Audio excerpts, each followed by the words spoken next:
Коми планируется проводить внеплановые проверки торговых центров. Об этом заявили в региональном управлении МЧС.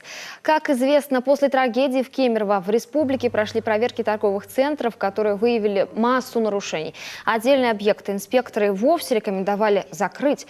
Самих предпринимателей тем временем интересует, станет ли трагедия в Зимней Вишне поводом для пересмотра законодательства. После кемеровской трагедии были проведены проверки торговых центров, развлекательных и так далее.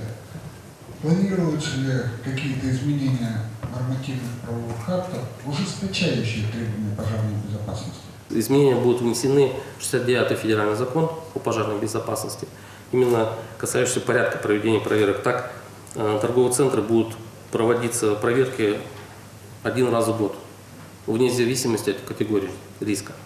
Вот. И планируют, опять же, как депутаты Госдумы поддержат нас, эти проверки могут быть внезапно. Как отметили спасатели, количество проверок из года в год снижается, но ответственность предпринимателей за свои объекты никуда не исчезает.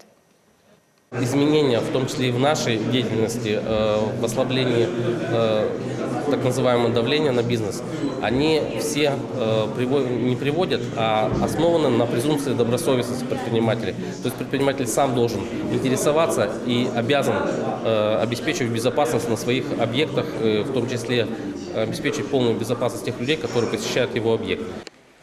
Говоря о новшествах, спасатели отметили, что в скором времени МЧС, возможно, снова начнет согласовывать ввод новых строительных объектов, как на стадии проектирования, так и во время сдачи их в эксплуатацию.